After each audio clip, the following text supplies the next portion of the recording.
to do another instruction video for Armortech.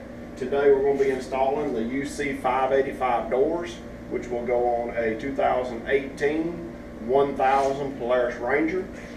The tools you're going to need for installation is going to be a P3 Phillips bit. You can have that also in impact, which I prefer, slot clipper. You're going to need a 5mm Allen. It can be a regular Allen or it could be a socket. You're going to need a 3/8 drive ratchet and extension. You'll need a T40 Torx bit, a 13mm regular socket. You'll need a 7/16 wrench, boxed in or open, doesn't matter. You'll also need 11/16 and a 3/4 inch wrench. In the packaging, you're going to notice we're going to have two handles, which is actually bag 10. We're actually going to have number 54, which will have your powder coat parts, which those right there fell out of there. You're also going to have a full hardware bag. This will be all the hardware to mount everything. Bag number 16. You should have paper instructions, and bag 29, which will have your hinges. So we just got done going over all of our bags and our jams that come out of our jam box. It's time to start assembling the parts onto our jam. This right here is going to be a bracket. You'll notice it's slotted, and that slot will need to match the slot in the jam itself. So when it goes in there, it'll look about like that. And what we're going to use is a 1/4 by 5/8 screw. You'll put it in with a flat washer, lock washer, and a nut. I generally like putting my stuff on my jam before I install. It makes it a little bit easier to get to the nuts and bolts.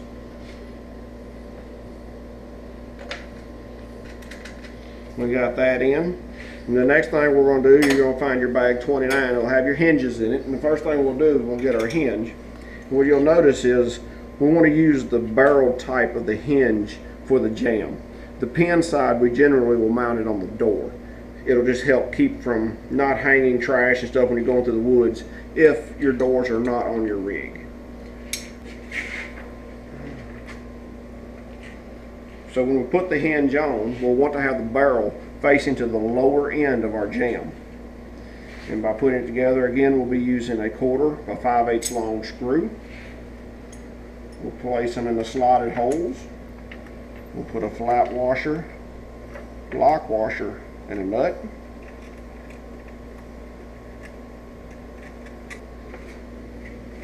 Now on this lower one, you'll still want to put the barrel to the bottom. When you open those bags, some of the bags will be notated R and L.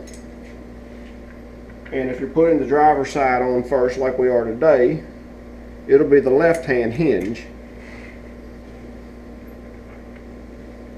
But so long as the barrel is down, then you'll have the right one.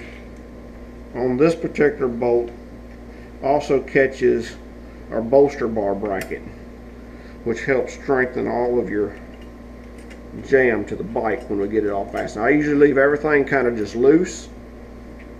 Alright, now that we got our jam pre-assembled, it's time to take the netting off our bike. And we'll first start off by unsnapping your netting on the front and pulling it out of the bracket.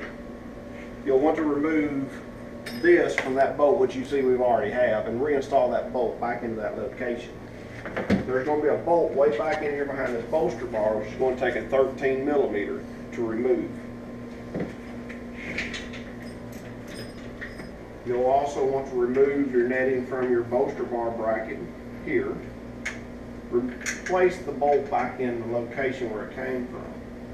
And then you'll also want to remove the bolt up on the bracket here. It also uses a 13mm socket.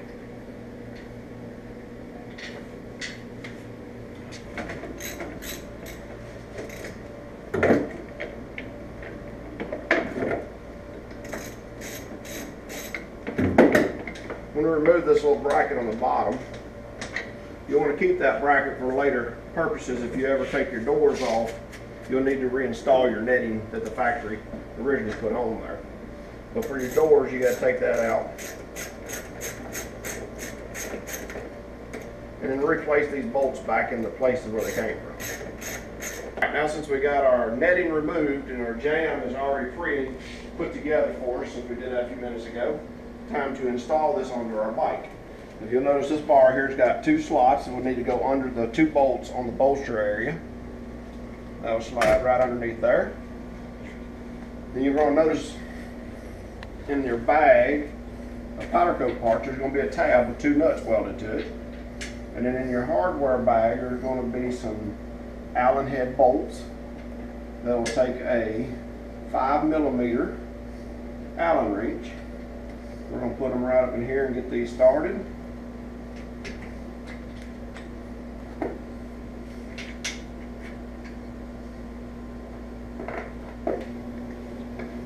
Alright, we got those started. What I'll do is I usually bring my bracket, my jam, back flush with the bar here.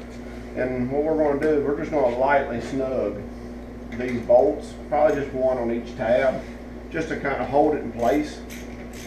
Because in a minute when we hang the door, that'll allow us to have a little more adjustment if we need it. But now we got our door out here, we've got our other half of our hinges, which has the pin. And we'll first, by installing our hinge, and the pin will actually point towards the ground when it's actually on the bike. And again, you'll be using a 1/4 by 5/8 long screw. You'll be putting it in the slot with a flat washer, lock washer, and a nut.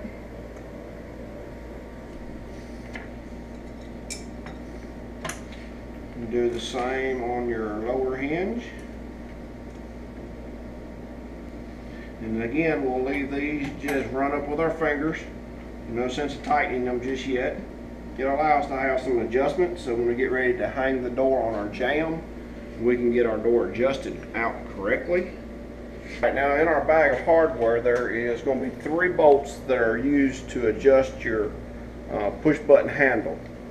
There's 3 different lengths that you can choose from. Generally, the jam nut will be on the longer one. Today on this particular machine, we're going to use the middle sized one, which is a 25mm. And we're going to take the jam nut, we're going to screw it on, give us just a, I don't know, probably about 1/8 inch of threads. And then we're going to install that into the center of that push button handle. What that does, it allows us to extend this long enough to get to the paw here on the rotary latch. And what we'll do is we'll stick that on there, just kind of set it, and then put your handle flush underneath. And as you notice, I have a little bit of space between the two, and that's good. You don't want it right on top of it, so that looks pretty good. We'll tighten up the jam nut on this. Just got to snug it. And also in the hardware bag, there will be some more of that same bolt actually, but you'll have flat washers, and that's what's going to actually bolt your handle to the door. And these bolts will be going into the gold threaded areas in the handle.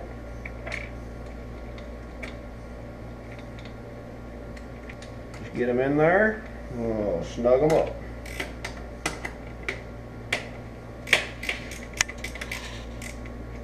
Alright, now that we got our hinges and our handle mounted on our door, it's time for us to hang the door into the hinges on our jamb. And this can be a little tricky if you're doing it by yourself. I'm going to see how well I can do it today. But you'll need to take your door and turn it 90 degrees of your bike so that you can get your pins lined up. Look at that, you got it. What we're going to do first, in alignment of this door, in the upper hinge, we would like to get these body lines right here somewhat in the same alignment. And generally I'll use my screwdriver to kind of hold the hinge in place where I think it looks pretty good. You want to keep your hinges together so that you'll actually stay in line. Typically when you can take your screwdriver and the nuts will grab just enough to hold it, while you can come down here to your bottom hinge and you'll want to push that one all the way into that hinge. So both of your barrels are touching. And then we'll just lightly snug this with the screwdriver.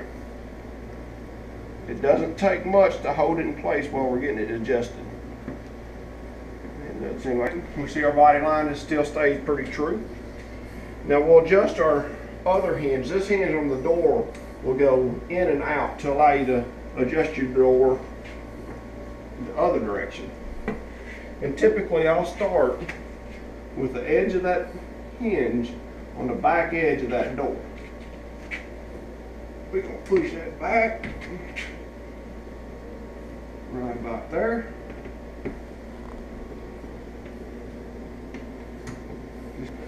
And we'll do the same down here.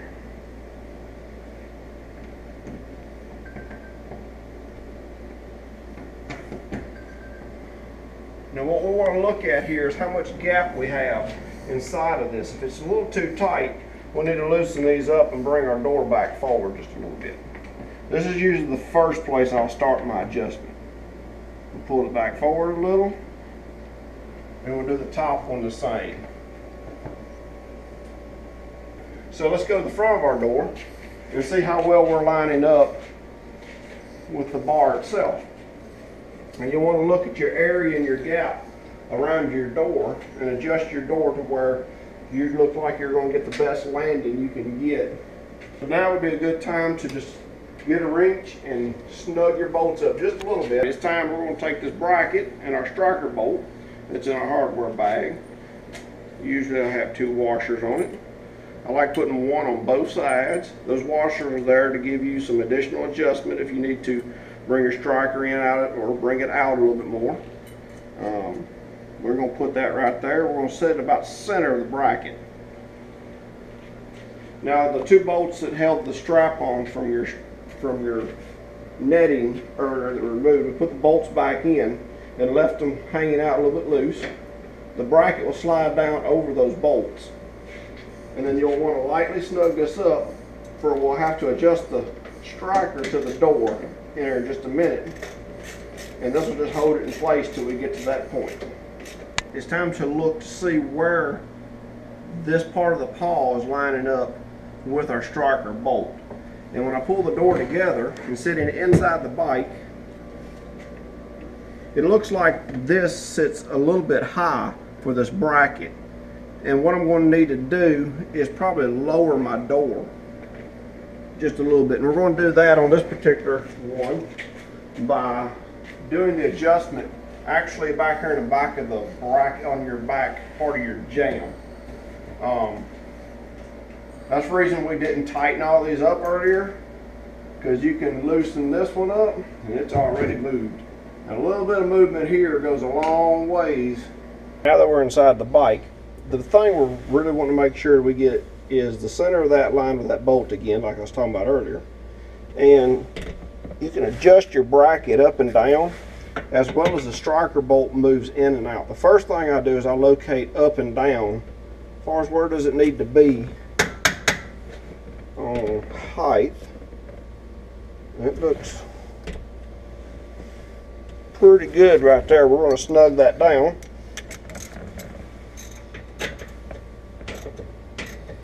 I just lightly snug it for the moment just to keep it from moving. And what we're doing, that was the first click. And what we're trying to find out is where this needs to go in and out. And it looks really close. I know we just lightly have those on there. I'm going to move it out just a touch.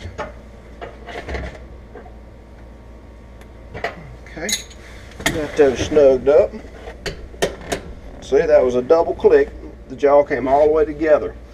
Now what I'm looking for is making sure I get a good seal on my entire door. One good thing to remember is sometimes it's good to get your door mounted and let it sit overnight and check it the next day. It'll allow the gaskets to seal down and compress a little bit. And you may need to do a little bit of adjustment after that. But you want to be able to give it a good firm shut and all your gaskets line up. Also, another little note, if you need some more adjustment, these screws right here, the holes in the bracket slotted so the bracket can move in and out just a little bit. That's in case you need a little bit more of adjustment, but this looks like it's all sitting pretty good. All right, now that we have everything adjusted on the door, from little Blake and David at Armor Tech, you can enjoy your doors on your next ride.